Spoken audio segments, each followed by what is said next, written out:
ஆண்டவராகிய இயேசு கிறிஸ்து நாமத்தினால் இந்த ஜெய் மீடியா மூலமாக உங்களை சந்திக்கிறதுல மிகுந்த மகிழ்ச்சி அடைகிறேன். அருமையான தேவனுடைய பிள்ளைகளே, என்னுடைய பெயர் ராஜசேகர். என்னுடைய சொந்த ஊர் தூத்துக்குடி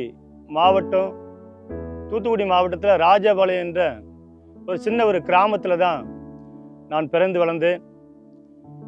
ஆண்டவராகிய இயேசுவை அறியாத ஒரு குடும்பத்தில், ஒரு கத்தோலிக்க மதத்தில் பிறந்திருந்தாலும் ஆண்டவருக்கும் எனக்கும் எந்த சம்பந்தமும் கிடையாது.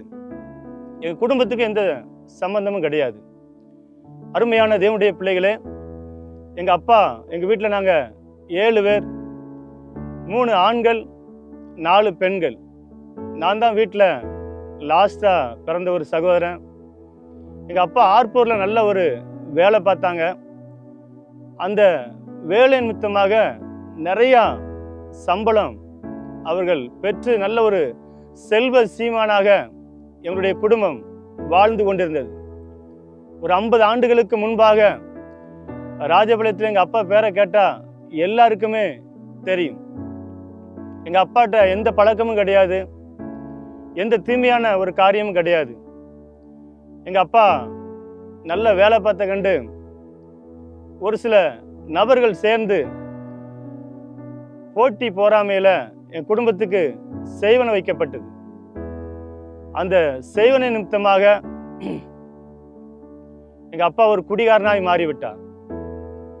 குடிச்சிட்டு வீட்டில் சண்டை போட, பயங்கரமாக எங்கள் அம்மாவை அடிக்க, சித்திரவதைப்படுத்த, பல விதத்தில் குடும்பத்தில் இடையூறு பண்ண எங்கள் அப்பா ஆரம்பித்தாங்க. அதுக்கு பிற்பாடு குடும்பத்தில் நிம்மதி இல்லாமல் போய்விட்டது. அருமையான தேவனுடைய பிள்ளைகளே, எனக்கு நேர ஒரு மூத்த அண்ணன், என் குடும்பத்தில் மூத்த அண்ணன், அவரும் குடிகாரனாய் மாறிவிட்டார். எனக்கு நேர மூத்த அண்ணன், அவரும் குடிகாரனாய் மாறிவிட்டார். குடும்பத்தில் பயங்கரமான பிரச்சனை, துன்பங்கள், பாடுகள், உபத்திரங்கள் பெருக ஆரம்பித்தது. குடும்பத்திலிருந்து எல்லா சமாதானமும் சாத்தானால எடுத்து போடப்பட்டது. இப்படியே போய்கொண்டு இருக்கும்போது எங்கள் அம்மாவை அடித்து சித்திரவதைப்படுத்தின உடனே எங்கள் அம்மா அப்படியே பைத்தியமாய் மாறிவிட்டார். அப்படியே மெண்டலாகி எங்கே போகிறாங்க எங்கே வராங்கன்னே தெரியாது. இப்படிப்பட்ட சூழ்நிலையில் அப்படியே வாழ்க்கை நடந்து கொண்டே இருக்கிறது. ஒரு நாள் எங்கள் அப்பா நல்லா குடிச்சிட்டு வந்து வீட்டில் சண்டை போட்டாங்க. சண்டை எங்கள் அம்மாட்ட அடிக்கடி போடுவாங்க. ஆனால் அந்த நாளில் எங்கள் அக்கா 2வது அக்காட்ட சண்டை போட்டு ஒரு அசிங்கமான வார்த்தையை பேசிட்டாங்க. எந்த வார்த்தையை பேசக்கூடாதோ அந்த வார்த்தையை எங்கள் அப்பா உபயோகப்படுத்தினாங்க. இப்போ கிட்டத்தட்ட ஒரு 38-39 வருஷம் இருக்கும். நான் வீட்டுக்குள்ளே போகிறேன், எங்கள் அக்கா கையில் மண்ணெண்ணெய் கேன் இருக்கு. மண்ணெண்ணெய் கேனோட நிற்காங்க. எக்கா அப்படின்னு நான் பக்கத்தில் போகிறதுக்குள்ள மலமலன்னு மண்ணெண்ணெயை ஊற்றி கையில் இருக்கிற தீப்பெட்டியை வெட்டி மேலே போட்டாங்க. நான் எக்கான்னு பக்கத்தில் போகிறதுக்குள்ள தம்பி நீ தூரப்போன்னு சொல்லி அவங்க மேலே இருக்கிற தாவணியை தூக்கி வீசினாங்க. அப்படி நான் பக்கத்தில் நின்னேன். அப்படியே என் மேலே கவர் ஆயிட்டு. இப்போ 2 பேருக்குமே சூடு தாங்க முடியாமல் வேகமாக ஓடி ஒரு வீட்டுக்குள்ளே போய், அந்த வீட்டுக்குள்ளே ஒரு பெரிய தொட்டி இருந்தது, அந்த தொட்டிக்குள்ளே போய் விழுந்துட்டோம். கொஞ்ச நேரம் கழித்து ஹாஸ்பிட்டல்லேருந்து வண்டி வந்தது. என்னையும் எங்கள் அக்காலையும் ஹாஸ்பிட்டலுக்கு கொண்டு போனாங்க. என்ன ஒரு முழு வாழை இலையிலையும் எங்கள் அக்காவில் ஒரு முழு வாழை இலையும் அங்கே படுக்க வச்சுருந்தாங்க. எங்கள் அக்கா சொன்ன வார்த்தை இன்னும் எனக்கு மறக்கலை. எம்ஜிஆர் இறந்த வருஷம். ஒரு கோபத்தில் நான் இப்படி செஞ்சிட்டேன், இப்படி நடக்குன்னு எனக்கு தெரியாதுன்னு சொல்லி எங்கள் அக்கா கதற ஆரம்பித்தார். ஏன்னா கம்ப்ளீட்டாக மேலே முழுவதும் அப்படியே வெந்து விட்டது. தண்ணின்னு சொல்லி எங்கள் அக்கா தண்ணி கேட்காங்க. ஒரு சொட்டு தண்ணியோட கொடுக்கல. கிட்டத்தட்ட 3 நாளாக தண்ணி கேட்டாங்க. 3 நாள் வரைக்கும் ஒரு சொட்டு தண்ணியோட கொடுக்கல. கரெக்டாக 3வது நாள் என் கண்ணு முன்னாலே எங்கள் அக்கா மரித்து போனார்கள். அருமையான தேவனுடைய பிள்ளைகளே, குடும்பத்தில் முதலாவது ஒரு உயிரிழப்பு ஏற்பட்டது. எங்கள் அண்ணன் ஒரு குடிகாரன், எங்கள் மூத்தண்ணன் ஒரு குடிகாரன். குடும்பத்தில் பயங்கரமான கஷ்டம். அப்படியே எல்லாருமே திருமணமாகி ஒவ்வொரு ஆளாக கடந்து போய்விட்டார்கள். இது நிமித்தமே எங்கள் அம்மா அதிர்ச்சியாகி மறுபடியும் பைத்தியமாக்கப்பட்டார்கள். என் பிள்ளை இறந்துட்டுன்னு சொல்லி ஒவ்வொரு இடமா ஓட ஆரம்பித்து விடுவார்கள். இப்படியே போய்கொண்டு இருக்கும்போது ஒரு நாள் எங்க அம்மா ஒரு 4 நாள் 5 நாள்ல போயிட்டு வந்துருவாங்க. ஆனா எங்க அம்மா அந்த முறை போனவங்க வரல. 1 வாரம் ஆயிட்டு, 10 நாள் ஆயிட்டு. எனக்கு பயம் கொடுத்துட்டு அம்மா எங்க போனாங்கன்னு தெரியலன்னு சொல்லி நைட்டு முழுவதுமே அழுதுகிட்டே இருப்பேன். ஏங்கி ஏங்கி அழுவேன். கடைசியில எங்க அண்ணன் எங்க அக்கா எல்லாத்தையும் போய் சொன்னேன், இந்த மாதிரி அம்மா போனவங்களை காணும்னு சொல்லி தேட ஆரம்பிச்சோம். கண்டுபிடிக்க முடியல. கடைசியில ஒரு மந்திரவாதியை நோக்கி போனோம். இந்த மந்திரவாதிகிட்ட போன உடனே நான் பக்கத்தில் நிக்க, இது ஒரு 30 ஆண்டுகளுக்கு மேலாகி விட்டது. நான் பக்கத்தில் நிக்க, இந்த மந்திரவாதி வெத்தலையில மை போட்டு பார்த்தார். மை போட்டு அப்படி வெத்தலையை தூக்கி பார்த்தார். பார்த்துட்டு சொன்னாங்க, உங்க அம்மா குற்றாலத்தை குளிச்சிட்டு இருக்காங்க, நீ இந்த நேரம் நீங்க போனீங்கன்னா உங்க அம்மாவை பிடிச்சிடலாம் அப்படின்னாங்க. உடனே எங்க அக்கா எங்க சொந்தக்காரங்கெல்லாம் தேடி போனாங்க. எங்க அம்மாவை காணும். கிட்டத்தட்ட எங்க அம்மா போய் 30 வருஷம் மேல ஆயிட்டு. அந்த செய்வன நிமித்தமாக எங்க அக்கா இறந்துட்டாங்க. எங்க அம்மா எங்க போனாங்கன்னு தெரியல. இப்ப நைட்டெல்லாம் எங்க அம்மாவை நினைச்சு நினைச்சு நான் பல வருஷம் அழுத நாட்கள் உண்டு. இப்படி குடும்பத்துல எந்த ஆதரவும் இல்லாதனால நான் ஒரு 11-12 வயசுலலாம், அதுக்கு முன்பாகவே பீடி சிகரெட்டுக்கு அடிமைப்பட்டு, ஒரு 11-12 வயசு வரும்போதெல்லாம் என்னுடைய நண்பர்கள் கஞ்சா பழக்கத்துக்கு என்ன அடிமைப்படுத்தி விட்டார்கள். ஒரு 14-15 வயசு வரும்போதெல்லாம் குடி பழக்கத்துக்கு அடிமையாகிவிட்டு, இப்படி குடி, சூதாட்டம், கஞ்சா பழக்கம் அது என்னையும் தாக்க ஆரம்பித்து குடும்பம் முழுவதுமே அலக்களிக்கப்பட்டு சமாதானம் இல்லாம, சந்தோஷம் இல்லாம தனித்தனியாய் பிரிந்து கடந்து போய்விட்டோம். இப்ப அந்த சேவனை கட்டு என்னையும் பாதித்து நானும் ஒரு குடிகாரனாய், கஞ்சா அடிக்கிற ஒரு மனிதனாய், சூதாடுகிற ஒரு மனிதனாய் மாறிவிட்டேன். ஒரு 12-13 வயசுல நான் கடலுக்கு போக ஆரம்பித்தேன். நானே வேலை பார்த்து, நானே உழைச்சி, நானே சம்பாத்தியம் பண்ணி, தேவையில்லாத நண்பர்களோடு சேர்ந்து பழகி, கிட்டத்தட்ட திருமணத்துக்கு முன்பாகவே 3 கேஸ் ஆயிட்டு, திருமணம் முடிஞ்ச பிற்பாடு ஒரு கேஸ். கிட்டத்தட்ட 12 வருஷமா கோர்ட்டு கலைஞ்சு, வாழ்க்கையில நிம்மதி கிடையாது, சமாதானம் கிடையாது, சந்தோஷம் கிடையாது. ஏன் இந்த பூமியில வாழ்றேன்னு சொல்லி பல நாட்களா நினைத்த நாட்கள் உண்டு. இப்போ எங்க அம்மாவும் கடந்து போய் விட்டாங்க. இப்போ இவனுக்கு ஒரு திருமணத்தை முடிச்சு வச்சாலாட்டு இவன் குடிக்க மாட்டான், சூதாட மாட்டான்னு சொல்லி எங்க மூத்த அக்கா என்ன அந்த ராஜபாளையத்திலிருந்து அவங்க பக்கத்து ஊருக்கு கூட்டிட்டு போனாங்க. கிருஷ்ணராஜபுரம் பக்கத்துல தான். அங்க கூட்டிட்டு வந்து நீனும் அப்பாவும் அங்க இருன்னு சொல்லி நானும் எங்க அப்பாவும் அங்க இருந்தோம். எங்க அம்மாவை அதுக்கு பிற்பாடு பல இடங்கள்ல தேட ஆரம்பிச்சோம். கண்டுபிடிக்க முடியல. எங்க அம்மாவை நினைச்சு நான் பல ஆண்டு காலமா அழுத நாட்கள் உண்டு. அருமையான தேவனுடைய பிள்ளைகளே, வாழ்க்கையில நிம்மதியற்ற மனுஷனாய், சமாதானத்தை இழந்து, சந்தோஷத்தை இழந்து, மகிழ்ச்சியை இழந்து, குடிக்க கூடாதுன்னு நினைப்பேன், ஆனா முடியல. கஞ்சா குடிக்க கூடாதுன்னு நினைப்பேன், ஆனா முடியல. யார் இந்த பாவத்திலிருந்து என்னை விடுதலையாக்குவான்னு சொல்லி பல நாட்கள் நான் யோசித்த நாட்கள் உண்டு. ஒரு நாள் திருமணம் முடிந்து விட்டது. எனக்கு 3 பெண் பிள்ளைகள்.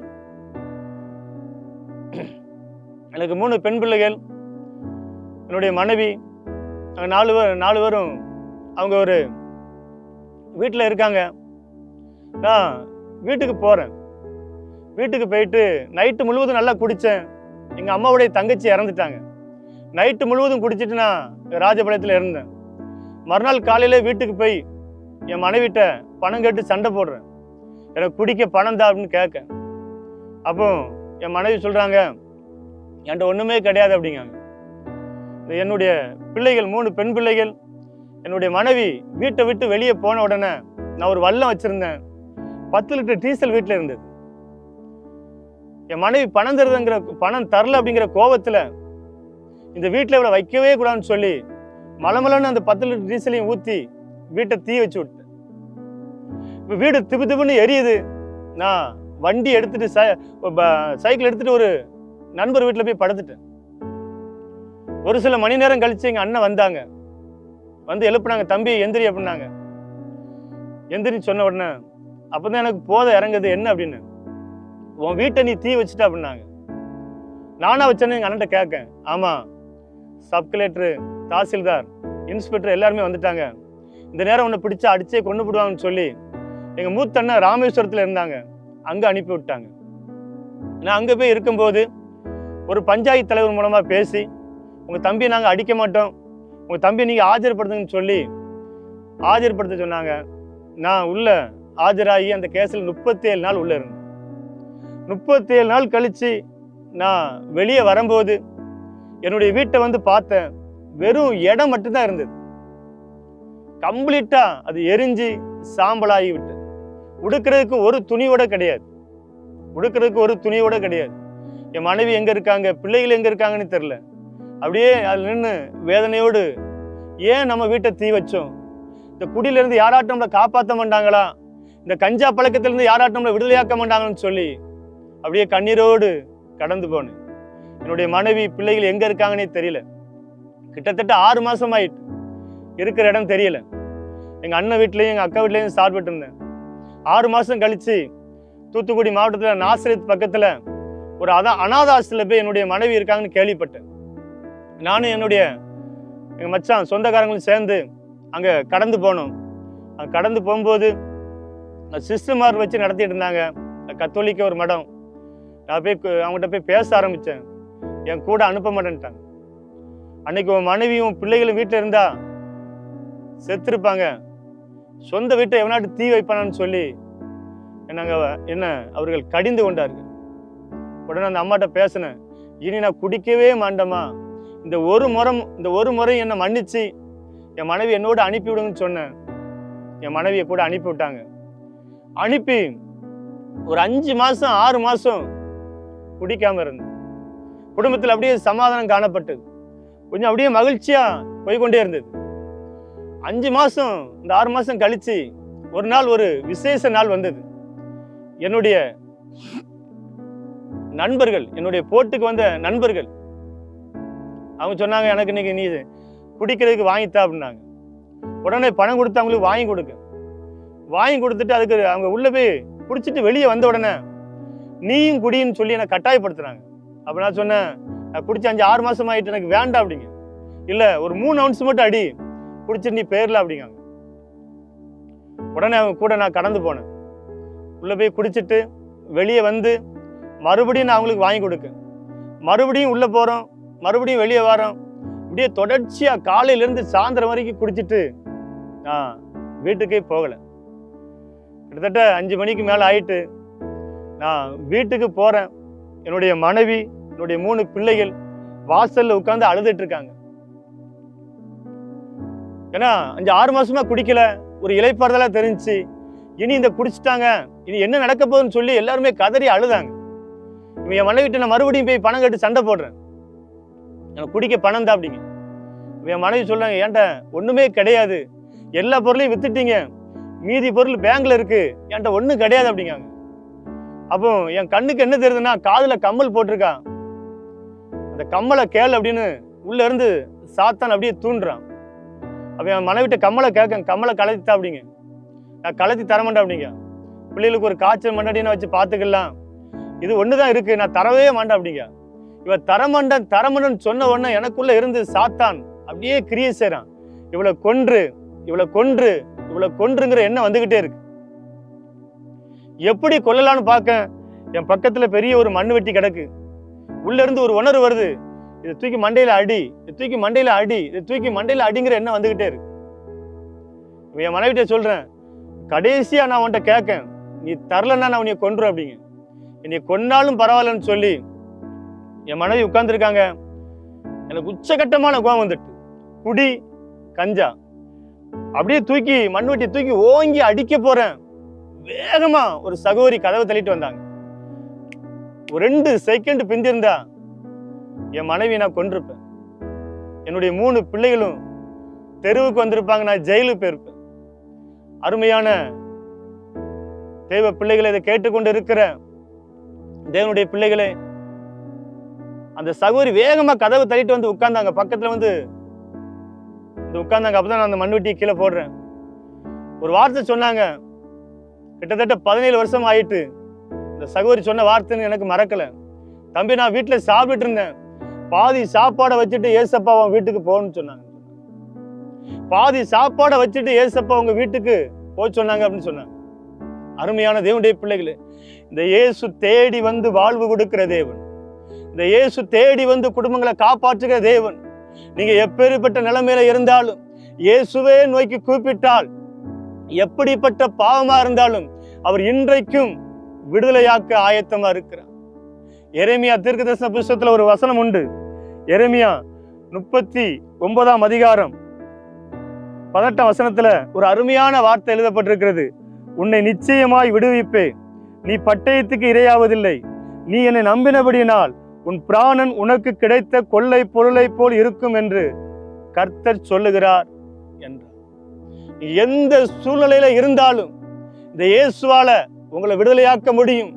என் கணவன் குடிக்கிறார், என் பிள்ளைகள் குடிக்காங்க, என் கூட பிறந்த சகோதரன் குடிக்காங்கன்னு சொல்லி ஏக்கத்தோடு இருக்கிற அருமையான தேவனுடைய பிள்ளையே, தேவ ஜனமே, இந்த இயேசு நிச்சயமாகவே உங்களை விடுதலையாக்குவார். உங்களை பட்டயத்துக்கு ஆண்டவர் இரையாக ஒப்பு கொடுக்க மாட்டார். நீ என்னை நம்பினபடியினால் உன் பிராணன் உனக்கு கிடைத்த கொள்ளை பொருளை போல் இருக்கும் என்று கர்த்தர் சொல்லுகிறார். இந்த சகோதரி வந்து உட்கார்ந்து ஆண்டவருடைய வார்த்தையை சொல்ல ஆரம்பிச்சாங்க. தம்பி, என்னால உட்கார்ந்து சாப்பிட முடியல, பாதி சாப்பாடை வச்சுட்டு ஏசப்பா அவன் வீட்டுக்கு போக சொன்னாங்கன்னாங்க. இந்த பைபிள்ல இருந்து ஒவ்வொரு வார்த்தையா பேச ஆரம்பிச்சாங்க. நான் ஒரு கத்தோலிக்க மதத்துல பிறந்திருந்தாலும் எனக்கு ஒரு வசனமும் தெரியாது.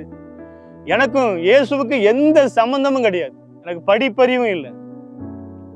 அந்த அக்கா சொன்னாங்க, 2000 ஆண்டுகளுக்கு முன்பாக உனக்காக இயேசு ஜீவனை கொடுத்திருக்கிறார். உன் பாவத்தை மன்னிக்க அவருக்கு வல்லமை உண்டு. இந்த இயேசுவை ஏற்றுக்கொள், இயேசுவை என் உள்ளத்துல வாங்கன்னு கூப்பிடுன்னு சொல்லி இந்த பைபிள்ல இருக்கிற வார்த்தையை ஒவ்வொன்றா சொல்ல ஆரம்பிச்சாங்க. எனக்கு ஒரு சின்ன ஆறுதல் கிடைச்சது. போகும்போது ஒரு வார்த்தை சொன்னாங்க, தம்பி, நான் போற சர்ச்சுக்கு ஒரே ஒரு வாரம் வந்து பாரு அப்படின்னா. ஒரே ஒரு வாரம் வந்து பாரு.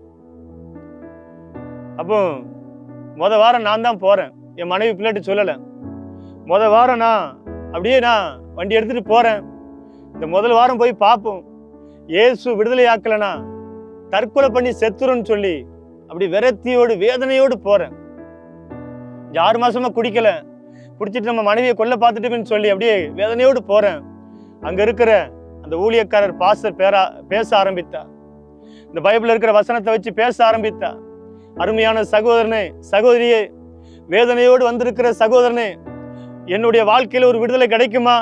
இந்த குடி சூதாட்டத்திலிருந்து யாராட்டிலிருந்து விடுதலை ஆக்குவாங்கன்னு சொல்லி ஏக்கத்தோடு வந்திருக்கிற தேவ பிள்ளையே, ஆண்டவர் உன்னோடு பேசி கொண்டு இருக்கிறார். இந்த இயேசுவை நீ நம்பு, இயேசுவே என் உள்ளத்துல வாங்கன்னு கூப்பிடு. உன் பாவங்கள் மன்னிக்கப்படும். அது வியாதியா இருந்தாலும் சரி, கடன் பாரமா இருந்தாலும் சரி, இல்ல பாவ பழக்க வழக்கமா இருந்தாலும் சரி, இயேசு உன்னை விடுதலையாக்குவார்னு சொல்லி இந்த ஊழியக்காரர் பேச பேச பேச எனக்குள்ள ஒரு சமாதானத்தை நான் பெற்றுக்கொண்டேன். அப்படியே அந்த ஆலயத்தை விட்டு ஒப்பு கொடுத்த ஆண்டவரே என்னை விடுதலையாக்குன்னு சொல்லி அந்த ஆலயத்தை விட்டு கால் எடுத்து வெளியே வச்சிருக்கேன். என்னுடைய 18 வருஷ குடி ஒரே நாள்ல இயேசு கிறிஸ்து எனக்கு விடுதலை கொடுத்தார். 20 வருஷ கஞ்சா பழக்கத்திலிருந்து இயேசு கிறிஸ்து எனக்கு விடுதலை கொடுத்தார். 20 வருஷ சூதாட்டத்திலிருந்து இயேசு கிறிஸ்து எனக்கு விடுதலை கொடுத்தார். பீடி, சீரட்டு, நாடகம், சினிமா, கெட்ட வார்த்தை, கெட்ட நண்பர்களோடு இருந்து எல்லாவற்றிலும் இருந்து ஒரே நாள்ல விடுதலை கொடுத்தார். குமாரன் விடுதலையாக்கினால் மெய்யான விடுதலை என்று வேதம் கூறுகிறது. சத்தியத்தையும் அறிவீர்கள், சத்தியம் உங்களை விடுதலையாக்கும் என்று வேதம் கூறுகிறது. இயேசு கிறிஸ்துவின் இரத்தம் சகல பாவங்களை நீக்கி நம்மை சுத்திகரிக்கும் என்று வேதம் கூறுகிறது. நீங்க எந்த நிலைமையில இருந்தாலும் ஆண்டவர் உங்களை காப்பாற்ற முடியும். நிச்சயமாகவே உன்னை விடுவிப்பே. நீ பட்டயத்துக்கு இரையாவதில்லை. நீ என்னை நம்பினபடியினால் உன் பிராணன் உனக்கு கிடைத்த கொள்ளை பொருளை போல் இருக்கும் என்று கர்த்தர் சொல்லுகிறார். எரேமியா 39ஆம் அதிகாரம் 18ஆம் வசனத்தில் தெளிவாக எழுதப்பட்டிருக்கிறது. இந்த வார்த்தையை நம்புங்க, நிச்சயமா ஒரு பெரிய விடுதலை கிடைக்கும். அதுக்கு பிற்பாடு ஒழுங்கா ஆலயத்துக்கு கடந்து குடும்பமா போனோம். கிட்டத்தட்ட ஒரு 2.5 வருஷம் தான் நான் ஆலயத்துக்கு கரெக்டா ஒரு ஆராதனையை விடாம கடந்து போனேன். இந்த 2 வருஷத்துக்கு இடையிலே ஆண்டவர் என்ன ஊழியத்துக்கு அழைத்தார்.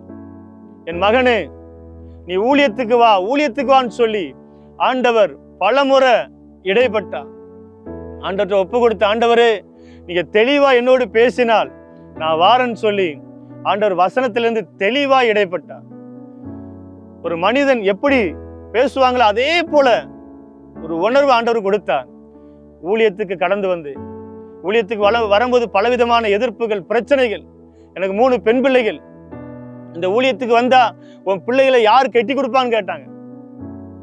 சொந்தக்காரங்க, நண்பர்கள், ஒரு சில ஊழியக்காரங்க சொன்னாங்க, 3 பொம்பளை பிள்ளைய வச்சிருக்கீங்க பிரதர், 3 பெண் பிள்ளைய வச்சிருக்கீங்க, இந்த யார் உங்க பிள்ளைகளை கட்டி கொடுப்பாங்கன்னு என்கிட்ட கேட்டாங்க. ஏன்னா எனக்கு எந்த படிப்பும் கிடையாது, எந்த ஒரு சரியான முறையில பைபிளை குறித்து எனக்கு ஒன்றும் தெரியாது. ஊழியத்துக்கு வரும்போது பைபிளை குறித்து எனக்கு எந்த ஒரு வசனமும் அந்த அளவுக்கு ஒரு அறிவில்லை. ஆனா ஒன்னே ஒண்ணு தெரியும், நான் ஆராதிக்கிற தேவன் ஜீவனுள்ள தேவன், நான் ஆராதிக்கிற தேவன் உயிருள்ள தேவன், அவர் என்னை கைவிட மாட்டாருன்னு தெரியும். அப்போ எங்க அண்ணன் ஒரு சிலர்லாம் கேட்டாங்க, 3 பொம்பளை பிள்ளை வச்சிருக்கா, கொஞ்சம் யோசி, ஊழியத்துக்கு வந்த உன்னை யார் நடத்துவா அப்படின்னாங்க. ஒரு வார்த்தை சொன்னேன், என் பிள்ளைகளுக்கு திருமணம் முடியும் போது நான் ஆராதிக்கிற தேவன் என்ன செய்வார் பாருன்னு சொன்னேன். அற்புதமான காரியத்தை செஞ்சேன்.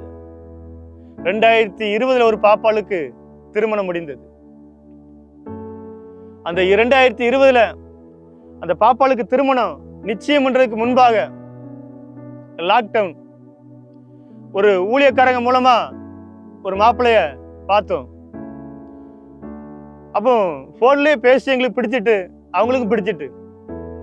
ஆனா கையில ஒரு பைசாவோட பணம் கிடையாது, ஒரு 1000 ரூபாயோட பணம் கிடையாது. அப்போ மொபைல்ல தான் 1 மணி நேரம் ஜெபம் பண்ணி அதான் நிச்சயமாக நாங்க உறுதிப்படுத்தணும். மாப்பிள்ளையும் பார்க்கல, பொண்ணையும் பார்க்கல. அப்போ ஆண்டவர்கிட்ட கேட்ட, ஆண்டவரே இந்த திருமணத்தை எப்படி நடத்த ஆண்டவரே, நீ பத்திரிக்கை மட்டும் அடிச்சு காரியத்தை நடத்த நான் பார்த்துக்கிட்டு அப்படின்னு ஆண்டவர் இடைப்பட்டார். பத்திரிக்கை அடிக்கையோட பணம் கிடையாது. ஒரு 500 ரூபாய்க்கு ஒரு பழைய சைக்கிளை வித்து, அந்த 500 ரூபாய்க்கு வித்து அதுலதான் கார்டு வாங்கி பத்திரிக்கை அடிக்க கொடுக்க அந்த பிரிண்டிங் பண்ண பைசா கிடையாது. பக்கத்துல கூட வந்த ஒரு சகோதரன் நான் கொடுக்க அப்படின்னாரு.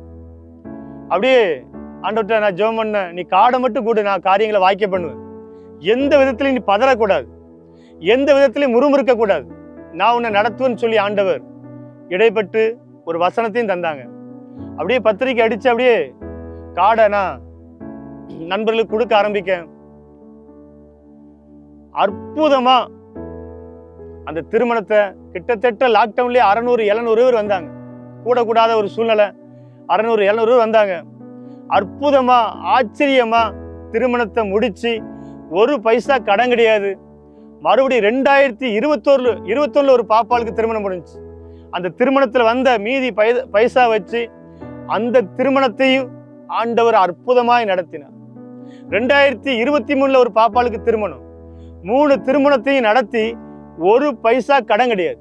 வெறும் 500 ரூபாய் சைக்கிள்ல 2 திருமணத்தை ஆண்டவர் நடத்தினார். அருமையான தேவனுடைய பிள்ளைகளே, அன்னைக்கு மட்டும் செங்கடல் ஆண்டவர் பிளக்கல, இன்னைக்கும் பிளந்து கொண்டு இருக்கிறார். அன்னைக்கு மட்டும் எரிகோ விழுந்து போகல, இன்னைக்கும் தடைகளை உடைத்து கொண்டிருக்கிறார். அன்னைக்கு மட்டும் யோர்தான் பின்னிட்டு திரும்பல, இன்னைக்கு நம்முடைய வாழ்க்கையில் ஆண்டவர் திரும்ப பண்ணி கொண்டிருக்கிறார். எல்லாரும் ஆச்சரியப்பட்டாங்க. எல்லாம் 50 லட்சம் ரூபாய் வச்சுட்டு திருமணம் முடிக்கிறது லேசான காரியம். 5 பைசா கையில இல்லாம வெறும் 500 ரூபாய் சைக்கிள்ல நான் ஆராதிக்கிற ஜீவன் உள்ள தேவன் அற்புதமா நடத்தினார். ஒருவேளை உங்க பிள்ளையை குறித்து நீங்க கலங்கி கொண்டு இருக்கலாம், என் பிள்ளைக்கு எப்படி திருமணம் நடக்கும்? ஏற்ற நேரத்துல அற்புதம் நடக்கும். கர்த்தர் எனக்காக யாவையும் செய்து முடிப்பார். அருமையான தேவனுடைய பிள்ளைகளை. ஆனா நாங்க ஒண்ணு செய்ய வேண்டும். ஆண்டவர்கிட்ட ஒப்பு கொடுத்த, ஆண்டவரே நீங்க எந்த ஜாதியில கெட்டி கொடுத்தாலும் நான் மனரமியமா ஏற்றுக்கொள்ளுவேன். அதுக்கு நான் ஒப்பு கொடுத்தேன். மூத்த மருமகன் என்ன வேற ஒரு ஜாதி, இளைய மருமகன் என்ன ஜாதின்னு இதுவரைக்கும் எனக்கு தெரியாது.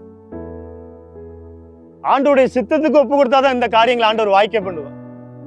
சும்மா ஆண்டவர் காரியங்களை நடத்த மாட்டார். அருமையான தேவனுடைய பிள்ளைகள், இன்னைக்கு அநேக தேவ பிள்ளைகள் ஜாதி பார்த்து திருமணத்தை நடத்த முடியாம தடையாய் காணப்படுகிறது. அந்தந்த காரியத்துல வந்து ஆண்டவர் இணைச்ச தவறு கிடையாது. ஆனா நான் இந்த ஜாதியில தான் திருமணம் முடிப்பேன்னு சொன்னா நிச்சயமா ஆண்டவர் அருவருப்பா. அது ஆண்டவருக்கு வேதனையை உண்டாக்கும், அதுல தடைகள் உண்டாகும். ஜாதி பிசாசுக்குரியது, அன்பு தேவனுக்குரியது. அப்போஸ்தலர் 17ஆம் அதிகாரம் 26ஆம் வசனத்துல ஒரு அற்புதமான ஒரு வசனம் இருக்கிறது. மனுஷ ஜாதியான சகல ஜனங்களையும் அவர் ஒரே இரத்தத்தினால் தோன்ற பண்ணி, ஒரே இரத்தத்தால் தோன்ற பண்ணி. ஜாதி கிடையாது. ஆதாம் ஏவாள் எந்த ஜாதின்னு இதுவரைக்கும் தெரியாது. நோவா எந்த ஜாதின்னு இதுவரைக்கும் தெரியாது. அந்த சந்ததியில தான் நீங்களும் நானும் வந்து. அருமையான தேவனுடைய பிள்ளைகளே, அதனால ஆண்டவருடைய சித்தத்துக்கு ஒப்பு கொடுங்க. எல்லாரும் ஆச்சரியப்படுவாங்க. 2020 ஒரு பாப்பாளுக்கு திருமணம் முடிஞ்சுச்சு, 2021 ஒரு பாப்பாளுக்கு திருமணம் முடிஞ்சுச்சு. வெறும் 500 ரூபாய்க்கு சைக்கிளை வித்து 2 பேத்தி ஒரு பேரன். 3ஆவது பாப்பாளுக்கு இப்போ 2023 திருமணம் முடிஞ்சுச்சு. அவளுக்கு ஒரு ஆண்டவர் ஒரு குழந்தையை கொடுத்திருக்கிறார்.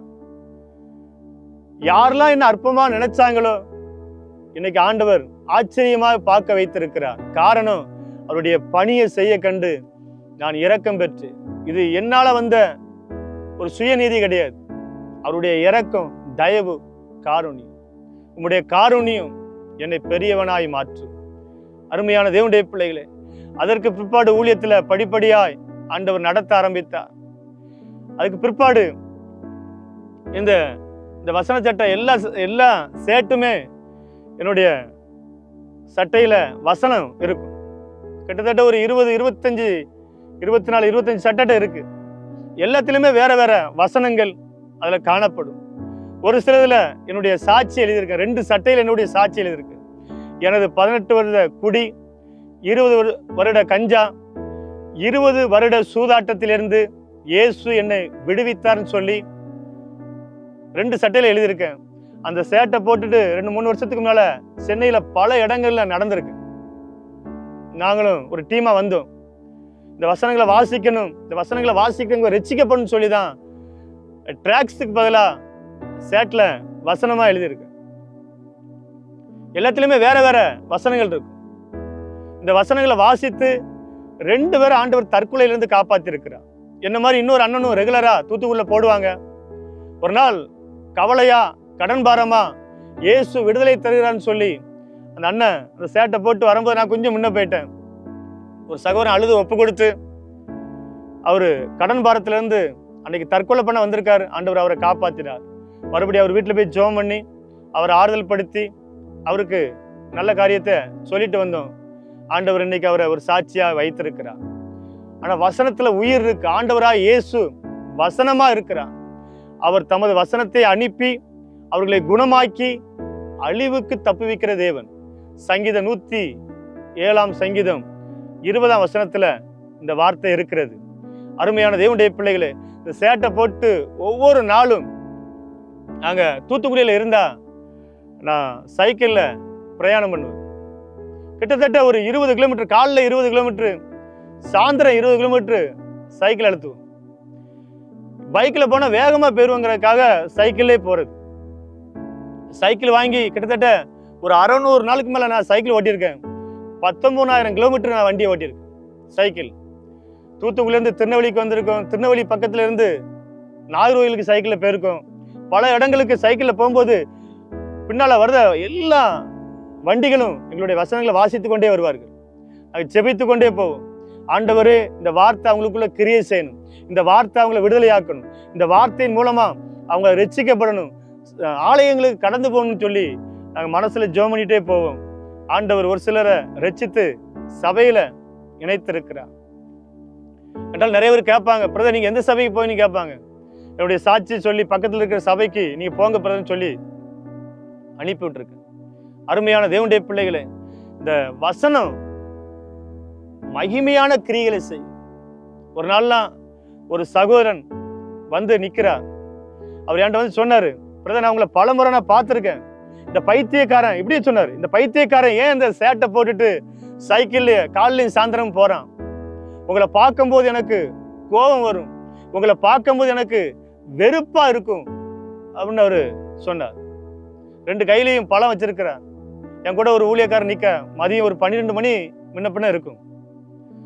நான் வசனத்தை அவர்கிட்ட பேச பேச பேச அந்த நடு ரோட்ல என்னுடைய காலிலே விழுந்துட்டேன். காலில் விழுந்து, எப்படியாட்டு என்ன குடியில இருந்து காப்பாத்துங்க அப்படிங்க. எனக்கு பதட்டமாயிட்டு. நானே பல ஆண்டு காலமாக இந்த குடி பழக்கத்துல விழுந்து என்ன காப்பாத்துனது இயேசு. என் முதலாவது எந்திரி அப்படின்னு, எந்திரி அப்படின்னு. அதுக்கு பிற்பாடு அவர் ஆறுதல் சொல்லி, அவரால் மட்டும்தான் விடுதலையாக்க முடியும், நீ இயேசப்பா மட்டும் நம்பு, அவர்தான் உயிருள்ள தேவன், அவர்தான் உண்மை உள்ள தேவன், அவர்தான் உனக்காக ரத்தம் சிந்தி சிலுவையில் அடிக்கப்பட்ட தேவன், நம்பரை கொடுத்து பக்கத்தில் இருக்கிற சபைக்கு கடந்து போகணும்னு சொல்லி அனுப்பிவிட்டு. அருமையான தேவனுடைய பிள்ளைகளே, இயேசு இன்றைக்கும் உயிரோடு இருக்கிறார். நீங்க எந்த சூழ்நிலையில இருந்தாலும் உங்களை காப்பாற்ற அவரால் முடியும். என் சகோதரன் குடிக்கிறான், என் கணவர் குடிக்கிறார், எங்க அப்பா குடிக்கிறாங்க, பிரதர், ஏசப்பா விடுதலை தருவாரா? நிச்சயமா நான் சொல்றேன், இந்த இயேசு கிறிஸ்து உங்களை விடுதலையாக்குவா. இந்த இயேசுவை போல உங்க குடும்பத்தை நேசிக்க வேற யாராலையும் முடியாது. உங்களை வாழ வைக்கிறதுக்கு அவரால் மட்டும்தான் முடியும். காரணம் என்னவென்றால், உங்களுக்காக ஜீவனை கொடுத்தவர் அவர், உங்களுக்காக உயிரை கொடுத்தவர் அவர், உங்களுக்காக கடைசி சொட்டு ரத்தத்தையும் சிலுவையில் சிந்தி உங்களுக்காகவே மரித்து 3ஆவது நாள் உயிரோடு எழுந்த தேவன் உங்க மேல அவ்வளவு அன்பு வைத்திருக்கிறார். நீங்க செய்ய வேண்டியது ஒண்ணுதான், இயேசுவே என் பாவங்களை மன்னிங்க ஆண்டவரே, என்னை காப்பாத்துங்க ஆண்டவரேன்னு சொல்லி நீங்க இருந்த இடத்துல முழங்கால் படியிட்டு இயேசுவை நோக்கி கூப்பிட்டால் இயேசு உங்களை அற்புதமாய் ஆச்சரியமாய் நடத்துவார். ஒருவேளை வியாதியில இருக்கலாம், இல்ல கடன் பாரத்துல இருக்கலாம், இல்ல ஏதோ ஒரு மன அழுத்தத்துல இருக்கலாம், இல்ல உங்க கணவன், இப்படிப்பட்ட கணவன், உங்களுடைய சகோதரன், உங்க குடும்பத்தில் இருக்கிற யாரோ ஒரு நபர் குடிப்பழக்கத்துக்கு, சூதாட்டத்துக்கு, கஞ்சா பழக்கத்துக்கு அடிமைப்பட்டு அதுல இருந்து வெளியே வர முடியாம இருக்கலாம். எப்படிப்பட்ட காரியமா இருந்தாலும் இயேசுவால முடியாத காரியம் ஒன்றுமில்லை. மனுஷனால் கூடாதது தேவனாலே எல்லாம் கூடும். அருமையான தேவனுடைய பிள்ளைகளே, இந்த வசனங்களை வாசித்து ஆயிரக்கணக்கான லட்சக்கணக்கான மக்கள் இந்த வார்த்தைகளை வாசித்து இருக்கிறார்கள்.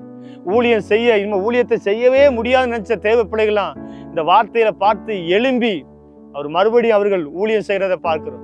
அவர்கள் இன்னைக்கு கனி கொடுத்து கொண்டிருக்கிறார்கள். அநேக இடத்துல அவர்கள் எழும்பி டிராக்ஸ் ஊழியம், கிராம ஊழியத்துக்கு கடந்து போறாங்க. இந்த பிரதரே இப்படி சைக்கிள்ல போக முடியும் என்றால், இவங்களே வெக்க இல்லாம இந்த காரியத்தை செய்ய முடியும் என்றால் நம்மளும் ஊழியத்தை செய்யணும்னு சொல்லி அவங்க செஞ்சிட்டு இருக்காங்க. அருமையான தேவனுடைய பிள்ளைகளே, அதனால இந்த இயேசுவை நீங்க நம்புங்க, அவர் நிச்சயமா உங்களை வாழ வைப்பார். உங்களை எப்படிப்பட்ட சூழ்நிலையா இருந்தாலும் அவர் உங்களை காப்பாத்த இன்னைக்கு அவருடைய இருதயம் துடித்து கொண்டே இருக்கு. இந்த ஜெய் மீடியா மூலமாக உங்களை சந்திக்கிறது ரொம்ப மகிழ்ச்சி அடைகிறோம். தொடர்ந்து இந்த மீடியாவில் வருது எல்லா நிகழ்ச்சியும் நீங்க பாருங்க. தேவன் நிச்சயமா உங்க ஒவ்வொருவரையும் அவர் ஆசீர்வதிப்பார், மேன்மைப்படுத்துவார். இதே போல எத்தனையோ குடிகாரங்க என்கிட்ட அழுது ஒப்பு கொடுத்துருக்காங்க. என்னை பார்க்கும் போதெல்லாம், இந்த வசனங்களை பார்க்கும்போது, பிரதர் இது எப்படி நடந்ததுன்னு கேட்பாங்க. என்னுடைய சாட்சி சொல்லும் போதே நடு ரோட்ல அழுவாங்க. நடு ரோட்ல எத்தனை நபர் அழுதுருக்காங்க. சென்னைக்கு வரும்போது சென்னையில ஒரு சகோதரன் 2 பேர் உட்கார்ந்து அழுது பார்த்து, நான் சாட்சி சொன்ன உடனே, வசனத்தை பார்த்த உடனே அழ ஆரம்பித்து விட்டார். ஐயோ, இந்த இயேசு எங்களுக்கும் வேணும், இந்த இயேசு உங்களுக்கு வேணும்னா பக்கத்தில் இருக்கிற சபைகளுக்கு கடந்து போங்க, நிச்சயமா அவர் உங்களை விடுதலையாக்குவான்னு சொல்லி ஒரு ஆறுதல் படுத்துரு. இன்னும் நிறைய இடத்துல எதிர்ப்புகள், கெட்ட வார்த்தை போட்டு பேசுவாங்க. ஒரு சிலர்லாம் நாங்கள் வண்டியில் வந்துட்டு இருப்போம், கணவன் மனைவி அப்படியே பின்னால இந்த கண்ணாடியில பார்க்கும்போது தெரியும், அப்படியே பேசாம அவங்களுடைய குடும்பத்துல ஒரு இருள் இருந்தது போல தெரியும். அப்படியே உம்முன்னு வருவாங்க, கணவன் மனைவி அப்படி பேசாம வருவாங்க. பக்கத்துல வந்த உடனே என்னுடைய வசனத்தை பார்த்த உடனே கணவனுடைய முதுகுல முட்டி முட்டி முட்டி முட்டி முட்டி சிரிப்பாங்க. ஏன் தெரியுமா? இந்த பைத்தியக்காரன் இப்படி போறான்னு சொல்லி சிரிப்பாங்க. உடனே ஆவியானவர் உணர்த்துவா, அவங்க சிரிக்கிறது கரெக்டா சிரிக்காங்க, 1 கொரிந்தியர் 4ஆம் அதிகாரம் 11ஆம் வசனத்தில் எழுதப்பட்டிருக்கிறது, நாங்கள் கிறிஸ்துவுக்குள் பைத்தியக்காரர்கள். எத்தனையோ குடும்பம் அதுல சேர்ந்திருக்கு. வரும்போது அப்படியே கணவன் மனைவியும் ஒரு எரிச்சலோட வருவாங்க. ஆனா அந்த சிரிச்ச உடனே அவங்களுக்குள்ள இருந்த அந்த கவலைகள், பாரங்கள் வெளியே போறத நான் ஆவியில உணர்ந்திருக்கேன். நிறைய பேர் கெட்ட வார்த்தை போட்டு ஏசுவாங்க. ஒரு முறை உடன்குடியில மையெல்லாம் ஊத்தி, சேட்டுல மையெல்லாம் ஊத்தி 4 பேர் போயிருந்தோம். 2 பேர் ரெகுலரா போடுவோம், இன்னும் 2 பேர் வந்திருந்தாங்க. 4 பேர் மேலேயும் மையெல்லாம் ஊத்தி அசிங்கமா பேசி அவங்களே வீடியோ எடுத்து போலீஸ்ல பிடிச்சு கொடுத்துட்டாங்க. பிறகு நடு ரோட்ல வச்சு ரொம்ப ரொம்ப தரக்குறைவான அந்த வார்த்தைகளை உபயோகப்படுத்த முடியாது, அப்படிப்பட்ட வார்த்தைகளை பேசி உள்ள பிடிச்சு கொடுத்தாங்க. கிட்டத்தட்ட ஒரு 11 மணி 10 மணிக்கு மேலதான் எங்களை வெளியே விட்டாங்க. பயங்கரமான அசிங்கமான வார்த்தைகளை உபயோகப்படுத்தினாங்க. ஆனா வெளியே வந்த உடனே பைபிள்ல இருந்து ஒரு வார்த்தையை ஆவியான ஞாபகப்படுத்தினார். அப்போஸ்தலர்ல எழுதப்பட்டிருக்கிற அப்போஸ்தலர்களை சிறைச்சாலைக்கு கொண்டு போன உடனே அங்க அடித்து துன்புறுத்தி வெளியே வரும்போது அங்க ஒரு வார்த்தை இருக்கும், அவருடைய நாமத்துக்காக அவங்க அவமானப்பட்டதுக்காக மகிழ்ச்சியோடு கடந்து வராங்க. அருமையான தேவனுடைய பிள்ளைகளே, இயேசு கிறிஸ்துவுக்காக இந்த பூமியில ஒரு மனிதன் அவமானப்படுறானா அவன்தான் பாக்கியவான் என்று வேதம் கூறுகிறது. மத்தேயு 5ஆம் அதிகாரம் 11, 12 அற்புதமான வார்த்தையை ஆண்டவர் சொல்லுகிறார். என் நிமித்தமாக உங்களை நிந்தித்து பலவிதமான தீமையான காரியங்களை உங்க மேல சொன்னா பொய்யாய் சொல்வார்கள் என்றால் நீங்கள் பாக்கியவான்கள், சந்தோஷப்பட்டு களி கூறுங்கள், பரலோகத்தில் உங்கள் பலன் மிகுதியா இருக்கும் என்று வேதம் கூறுகிறது. அந்த வசனம் வாசிச்சோம்னா ரொம்ப ஒரு பெரிய, அந்த வசனத்தை ஆவியான ஞாபகப்படுத்துகிறார். பெரிய மகிழ்ச்சி. ஆண்டவரே, இந்த பாக்கியம் எங்களுக்கு கிடைச்சதுக்காக ஸ்தோத்திரம் ஆண்டவரே. அப்போஸ்தலர்கள் பயங்கரமா அடிபட்டாங்க, உபத்திரப்பட்டாங்க. ஆனா இவங்க வார்த்தையால எங்களை கொன்னாங்க. அந்த வார்த்தையில உபயோகப்படுத்த முடியாது. ஒரு முறை ஒரு 2 ஆண்டுகளுக்கு முன்பாக நானும் என்னுடைய நண்பர், ஒரு நண்பர் பீகார்ல இருக்கிறார், ஒரு நண்பர் தூத்துக்குள்ள இருக்காங்க, 3 பேரும் கோயமுத்தூருக்கு வந்திருந்தோம். கோயமுத்தூர்லயும் கிட்டத்தட்ட காலையில இருந்து சாயந்தரம் வரைக்கும், ஒரு மதியம் வரைக்கும் 10 கிலோமீட்டர் நடந்திருப்போம். நடந்து அன்றைய அன்பு அப்படியே ஜெபம் பண்ணிட்டே போனோம். ஆயிரக்கணக்கான மக்கள் வாசித்தார்கள். அப்போ ஒரு 2 நபர் சொன்னாங்க, இது பிரச்சனையான ஏரியா, கொஞ்சம் ஜாக்கிரதையா இருந்தாங்க. ஆனா சாயந்தரம் போல ஒரு 4 தம்பிமார் வந்து மறிச்சிட்டாங்க. எங்களுக்கு யாருமே பழக்கம் கிடையாது, ஒரே ஒரு சகோதரன் தான் பழக்கம். அவரும் டூட்டிக்கு போயிட்டார். ஆனா அதை மறிக்கிறதுக்கு முன்பாக ஒரு ஊழியக்காரர் வந்து என்கிட்ட பேசினார். பேசி விசிட்டிங் கார்டு தந்துட்டு, நல்ல ஊழியம் செய்யுங்க, டிராக்ஸ் பதிலாக 2 பக்கம் நீங்க வசனத்தை எழுதிருக்கீங்க, நீங்களே டிராக்ஸா மாறிட்டுன்னு சொல்லி எங்களை உற்சாகப்படுத்திட்டு போனார். அவர் கொஞ்சம் அங்கிட்டு போயிருக்காங்க, 4 தம்பிமார் வந்து எங்களை மறிச்சிட்டாங்க. மறிச்சு பிரச்சனை பண்ண ஆரம்பிச்சிட்டாங்க, நீங்க மத பிரச்சாரம் பண்றீங்க அப்படின்னு. அப்ப தம்பி, எங்க கையில டிராக்ஸ் கிடையாது, எதுவுமே கிடையாது அப்படிங்க. அப்போ இப்ப ஆள் வரும், நீங்க கொஞ்ச நேரம் நில்லுங்க அப்படிங்க. என் கையில விசிட்டிங் கார்டு இருந்துச்சு, அந்த ஊழியக்காரருக்கு போன் அடிச்சு வந்துட்டாங்க. வந்த உடனே அவர் கேட்டார், அவர் உள்ளூர்கார், கோயம்புத்தூர்ல உள்ளவர், என்ன பிரச்சனை பண்ணாரு. இல்லை, இவங்க மத பிரச்சாரம் பண்றாங்க, எங்க பைபிள்ல இருக்கிற வசனத்தை நாங்க எழுதி போட்டிருக்கோம், இயேசு கிறிஸ்து எங்களுக்கு நன்மை செஞ்சிருக்காங்க, அதை எழுதி போட்டிருக்கோம், அதுக்காக நீ யார் அப்படின்னா. கொஞ்ச நேரம் தம்பியால பேச முடியல. இப்ப ஆள் வரும், நீங்க பேசுங்க அப்படின்ட்டாங்க. நாங்க 3-4 பேர் நின்று பேசிட்டு இருக்கோம். பேசிட்டு இருக்கும் போது வேகமா ஒரு பைக்ல வந்து ஒரு சகோதரன் வந்து வண்டியை நிப்பாட்டினார். வந்த ஸ்பாட்ல ஏறி மிதிச்சிட்டார். ஏறி மிதிச்சு என் கூட வந்த தம்பி அப்படி முகங்குப்புற போய் விழுதாரு. அவருடைய கை இன்னைக்கு கூட வலிக்குங்க. இன்னைக்கு அவரு பீகார்ல இருந்து, நான் இன்னைக்கு தான் வந்தேன், இன்னைக்கு கூட வலிக்கு அப்படிங்க. கொஞ்ச நேரத்துல போலீஸ் வந்துட்டாங்க. போலீஸ் வந்து மறுபடியும் அங்க உள்ள கொண்டு போனாங்க. அங்கேயும் பயங்கரமா பிரச்சனை, எல்லாம் மீடியாலெல்லாம் போட்டு விட்டாங்க.